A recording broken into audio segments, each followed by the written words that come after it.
The rain poured relentlessly over the streets of Manhattan, turning the neon lights into shimmering streaks across the wet asphalt. At exactly 11:52 p.m., Ethan Carter, a 28-year-old auto mechanic, locked the doors of his small garage in Brooklyn. He had spent 16 hours repairing luxury cars, yet his bank account was nearly empty. Every dollar he earned went toward paying his late father's debts and keeping his younger sister in college. He sighed as he pulled on his jacket. "One more day," he whispered to himself. "Things have to get better." As Ethan walked toward the subway station, the quiet night was suddenly interrupted by the roar of high-performance engines. 3 black Rolls-Royce SUVs sped through the intersection, followed closely by 2 armored Mercedes-Benz G-Wagons. Seconds later, gunfire erupted. Bang, bang, bang! Windows shattered. Pedestrians screamed. Cars crashed into one another as bullets ripped through the streets. The lead SUV lost control after one of its tires exploded. It slammed into a concrete support pillar beneath an overpass. Crash! Flames began pouring from the engine. The attacking vehicles disappeared into the darkness. Within moments, the street fell silent. People hid behind parked cars, too frightened to move. No one dared approach the burning SUV, except Ethan. Ignoring the danger, he sprinted toward the wreck. The driver's side door was jammed shut. He grabbed a steel pipe from the roadside and smashed the window. Inside sat an older man wearing an expensive Italian suit. Blood soaked his white shirt. 3 bodyguards lay lifeless inside the vehicle. The man slowly opened his eyes. His voice was weak. "You shouldn't be here." "They're still watching." Ethan shook his head. "If I leave you, you'll die." Using every ounce of strength he had, Ethan pulled the wounded stranger from the wreckage. They had barely reached the sidewalk when, boom! The SUV exploded into a massive fireball. The blast threw Ethan across the pavement. His ears rang.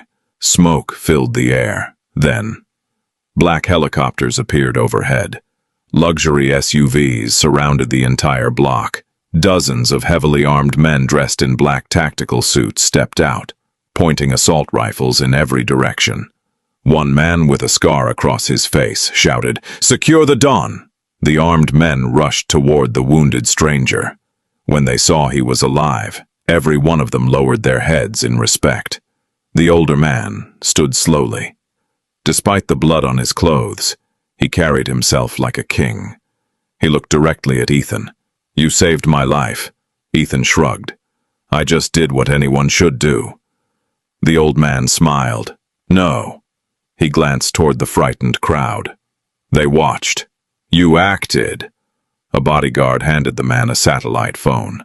After listening for a few seconds, his expression turned cold.